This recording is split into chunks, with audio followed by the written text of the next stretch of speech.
let me tell you what's happening in Gaza. These horrific sights that we're seeing.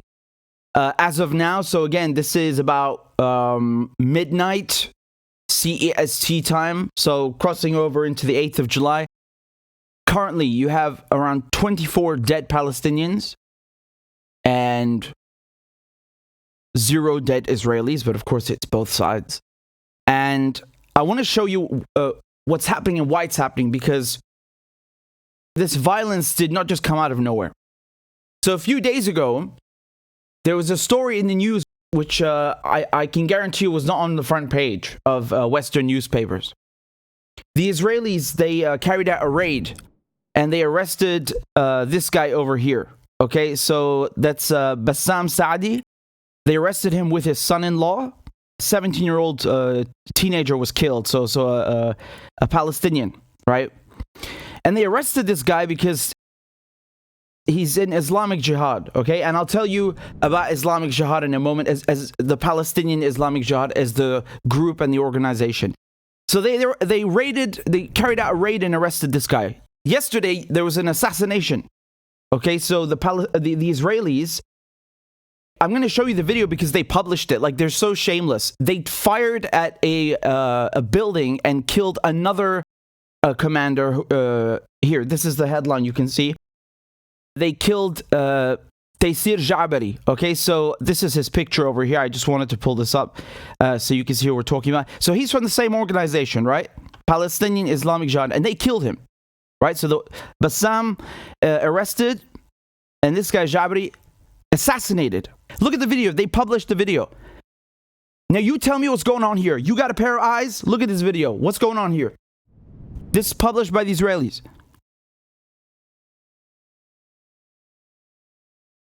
Are those residential buildings or residential buildings? So they basically fired at a residential building to get this guy, one guy. Jesus Christ. Oh my God. I mean, look at that.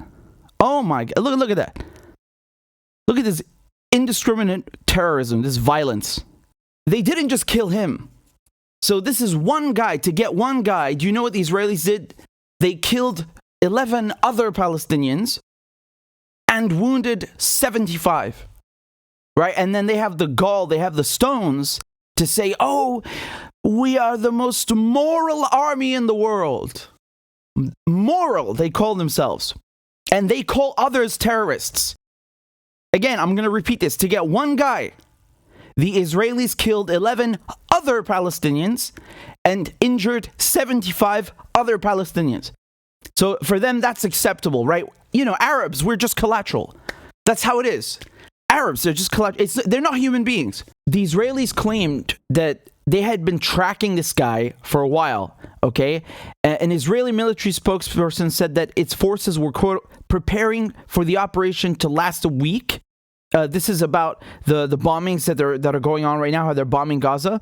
Before, they said that they were following this guy and they were trying to prevent an imminent attack, okay? They said there was an imminent attack. So the Israelis say that he was planning an imminent attack. First of all, where's the proof for that? Are you going to release the intelligence? Are you going to show just one shred of evidence? You found a bullet in his car. Anything. No.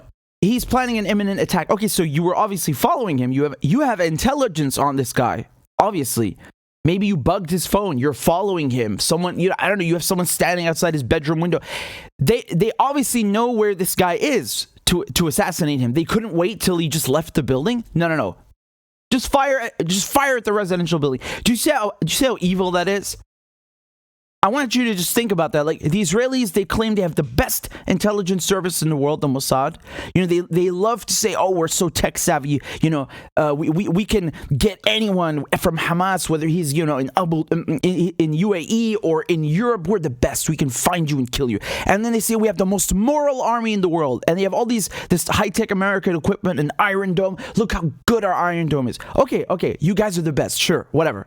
So you're so fucking big-brained and so fucking intelligent, but you can't kill this guy outside the building? What kind of bullshit is that? You want us to believe that Israel has the best army and the best intelligence service, and they're so moral and they have the best intelligence, but they can't assassinate someone outside a fucking residential building? Explain it. Explain this shit to me. That tells you that they don't care about Palestinians one bit. When I describe to you a massacre, this is really a massacre. This is basically standard Israeli practice. This is not something that just, came out of nowhere yesterday for Taysir Jabari. No. It's standard Israeli practice. They don't care. It's almost like describing the U.S. drone war in a nutshell, right? Obama just bombing a funeral, bombing a wedding, whatever. Yeah, it's okay if you kill 75 people or injure 75 people. We thought this guy was there. They can't even get them. Right? They can't even get these guys.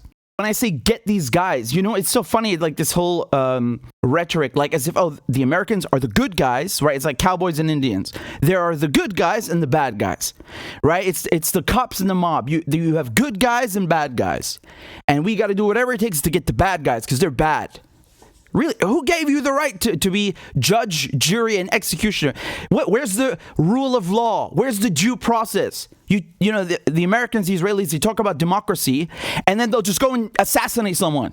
They'll just go massacre him, right? And kill other people as well. Did you try this guy? Did you indict him? Was there a trial that I didn't hear about? What's going on here? Here's some of the aftermath of that attack. I'm going to zoom in on that so you can see. It's just a short video. My God.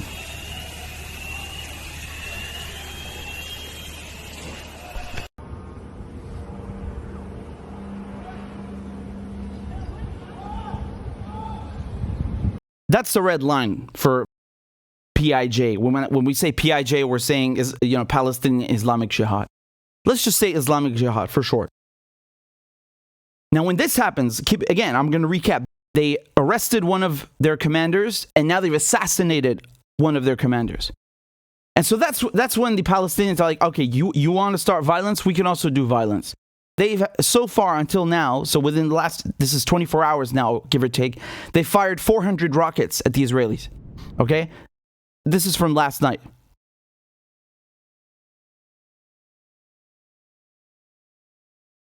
There's so many rockets, it's just blobs now. You can't even see the individual rockets. This is basically a barrage of rockets. The Israelis, of course, when you have the backing of the United States and the Western world, you get to have very nice toys, right? You get to have very nice things like Iron Dome that can shoot down those rockets. But of course, when you're the Palestinians and you dare to resist, you're a terrorist. 2 Israelis have been wounded. And I think those, from what I gather, those are soldiers and it's shrapnel wounds, but no deaths, right? So I'm telling you what's happening on both sides here. I'm going to give you the Israeli Prime Minister. Remember, before we had Netanyahu, then we had Bennett, and now we have Lapid, Yair Lapid. So it's his turn, right? Yeah, that's the thing. They take turns. So this is what he has to say about all this. This is the Israeli Prime Minister.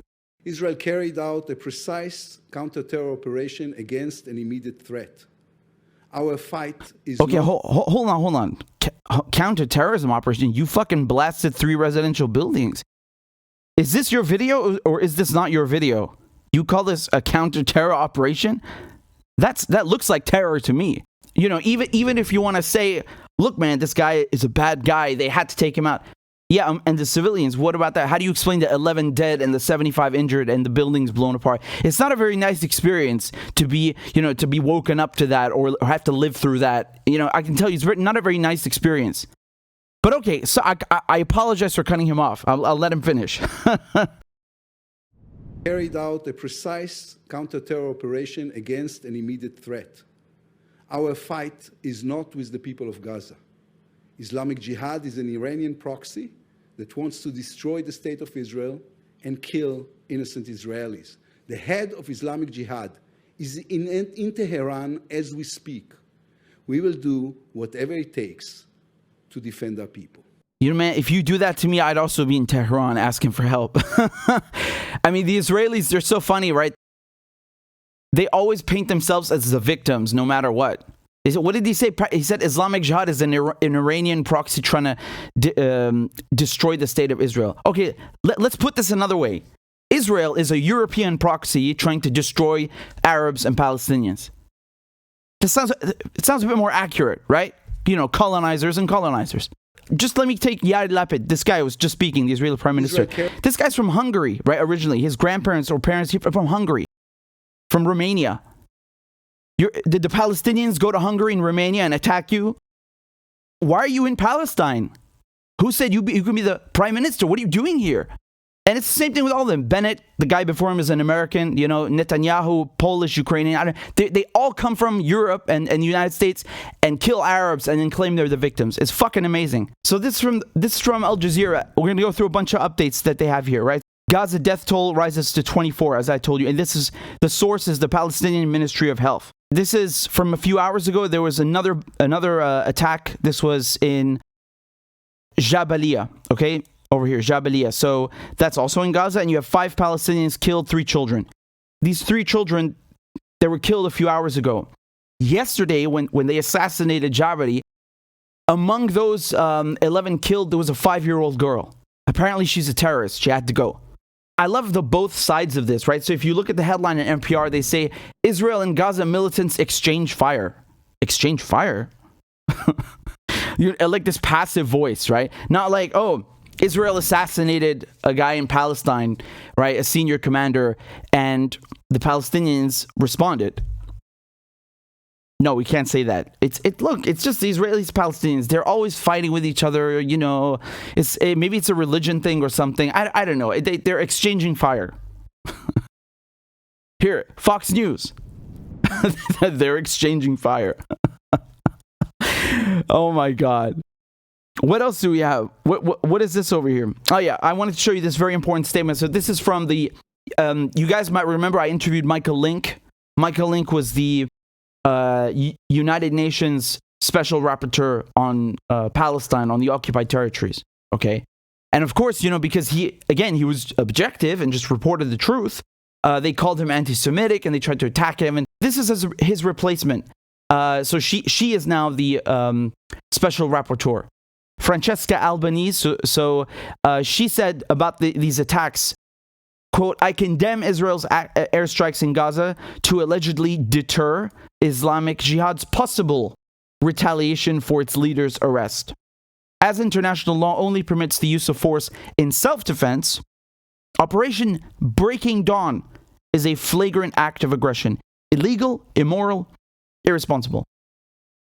What she mentioned just now, Operation Breaking Dawn, this is what the Israelis are calling their so-called counterterrorism operation, where they just killed 24 Palestinians. I love this logic. It's kind of like the Bush Doctrine, right? What was the Bush Doctrine during those days? Is that, the United States is to destroy the enemies of the United States in advance because they will eventually attack the United States based on something. It's like Minority Report. Right? You're a criminal because in the future you're going to commit a criminal act, so we have to arrest you in advance. Because Palestinians are not allowed to defend themselves. Right? I love this logic. We have to deter them from defending themselves. We have to deter them. Wow. The Israeli Prime Minister, you heard him saying that the head of Palestinian Islamic Jihad, right, Ziad Nakhle, is in Iran. That's true. He just visited Iran, so the capital, Tehran. But there's something else going on at the same time. What is going on? The nuclear talks. The Iran nuclear talks have just started again in Vienna. The Israelis don't like the nuclear deal. All right? They really don't like it. And this might seem weird to you because if all you've heard is that Iran is building a nuclear bomb, and the nuclear deal is meant to stop Iran from building a nuclear bomb, then why would Israel not like the nuclear deal? Right? It's a good thing. It stops Iran from building a nuclear bomb. Well, I tell you why they don't like it. Because basically, the nuclear deal allows Iran to be normal. It allows Iran to engage in trade with the rest of the world. It allows Iran to export its oil, to sell it abroad. Right? I don't know why, but apparently Iran needs permission from this, For example, Iran cannot sell its oil on the global market. Iran is still selling the oil, by the way. Don't worry.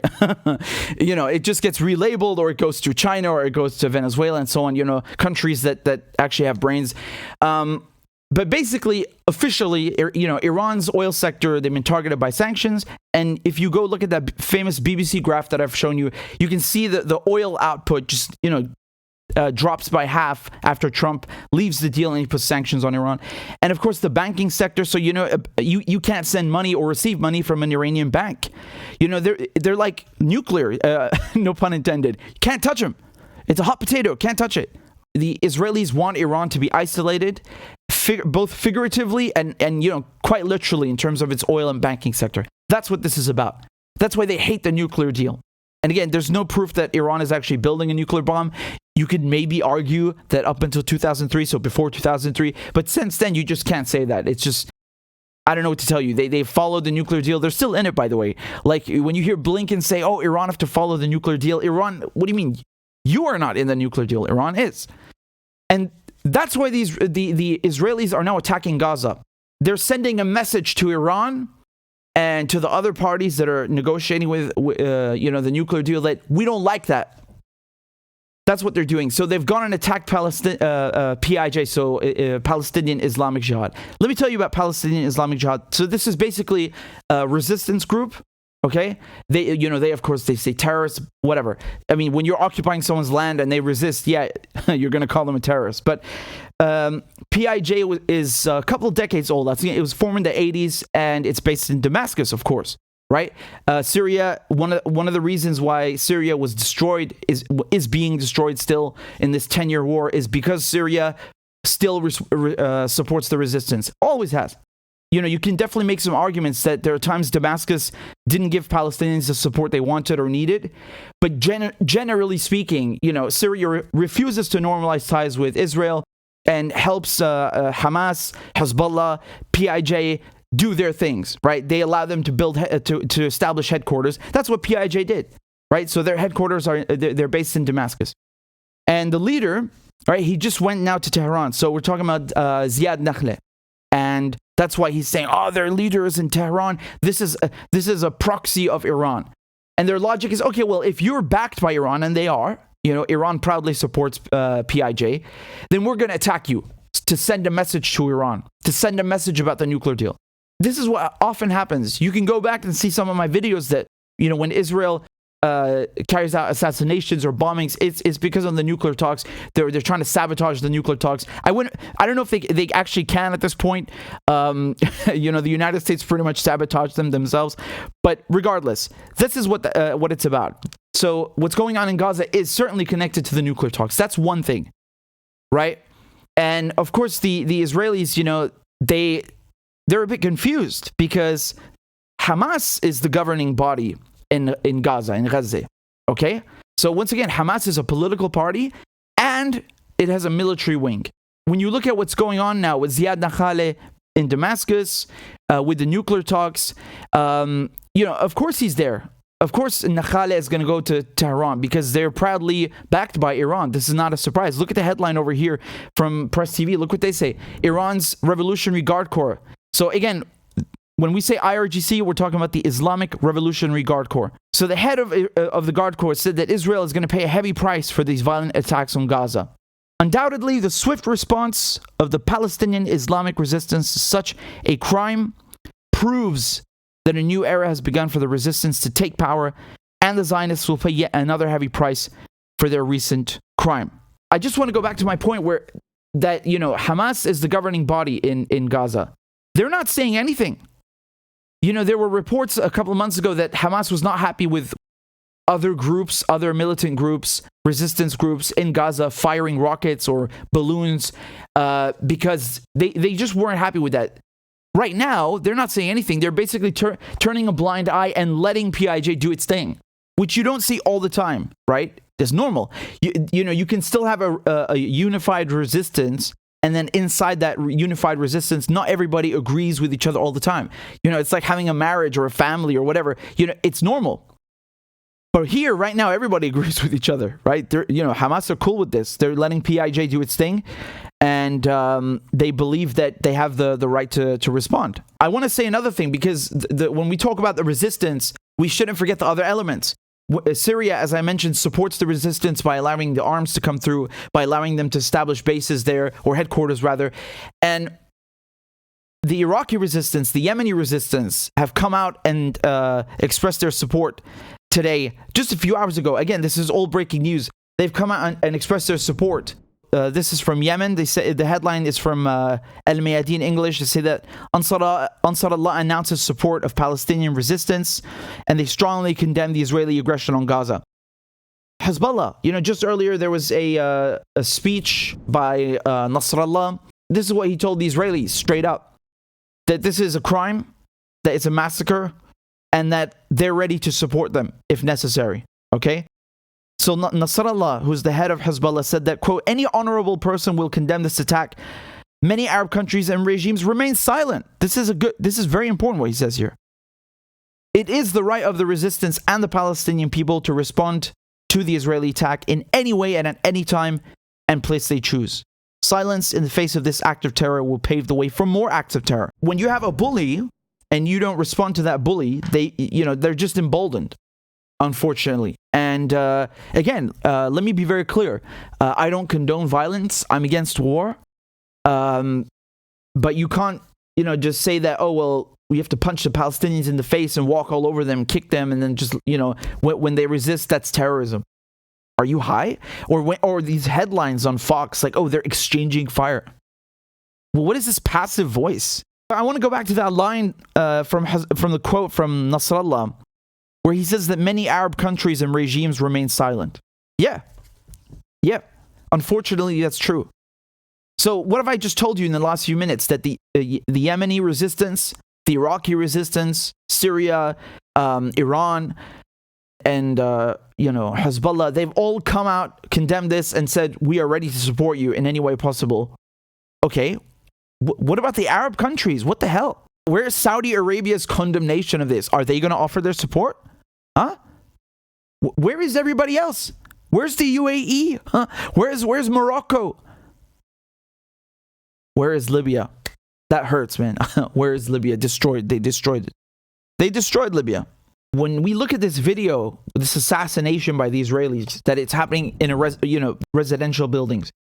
They've done this in Syria as well. So, for example, they assassinated Samir Qantar in Jaramana because he was part of the resistance.